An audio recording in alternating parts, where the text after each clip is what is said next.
ఆయన చనిపోయినప్పుడు అంతా వదిలేసిపోతాడు, సొంత శరీరాన్నే వదిలేసిపోతాడు బిడ్డ. ఈ సొంత శరీరమే మట్టిలో కలిసిపోతుంది. ఆత్మ ఒకటి నరకానికి వల్ల పరలోకానికి వల్ల అప్పుడు డిసైడ్ అవుతుంది. మరలా కొత్త శరీరం కొత్త దేహం వస్తుంది, అది వేరు.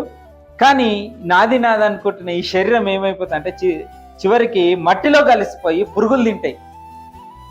ఇప్పుడు నీ శరీరంలో ఎన్ని పురుగులు ఉన్నాయి తెలుసా నీకు? కొన్ని కోట్ల పురుగులు ఉన్నాయి. మన కంటికి కనబడని పురుగులు నీ నెత్తిలో, నీ చేతిలో, నీ కాళ్ళలో, నీ బాడీ మొత్తం, నీ బాడీ లోపల చాలా చిన్న చిన్న సూక్ష్మ జీవులు ఉన్నాయి.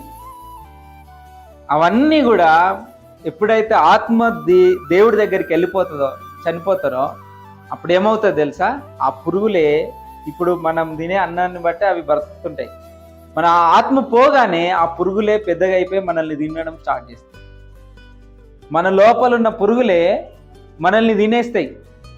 ఆత్మ ఉన్నంత వరకే ఈ దేహానికి విలువ, ఆత్మ ఉన్నంత వరకే ఈ దేహానికి వాల్యూ.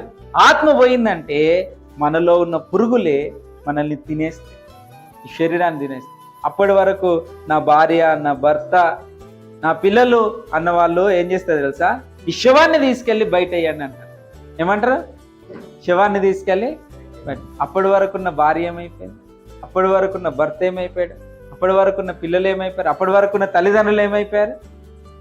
శరీరం వాసన వస్తుంది, డెడ్ బాడీ వాసన వస్తుంది, తీసి బయట వేయండి అంట. టెంట్ వేసి గడ్డేసి బయట వేస్తారు.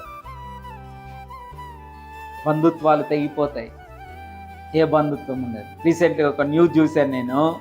ఆ న్యూస్లో 48 గంటలు తల్లి శవాన్ని పాతి పెట్టలేకుంటున్నాను. ఇంట్లోనే పెట్టేసి ఇంటి బయట గొడవ పడుకుంటున్నారు.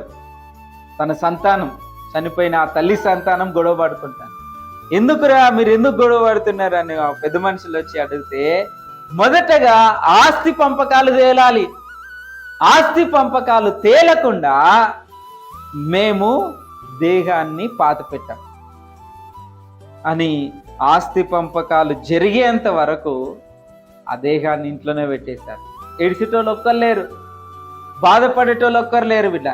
మనుషుల బంధుత్వాలు, బంధాలు ఎట్లయిపోయాయి? డబ్బుతో ముడిపడిపోయిందన్నమాట. అందుకే దేన్ని కూడా మనం ఎక్కువగా ప్రేమించకుండా ఈ లోకంలో మనం పరదేశుల్లాగా బ్రతకాలి. ఎట్లా బ్రతకాలి? పరదేశుల్లాగా. మోషే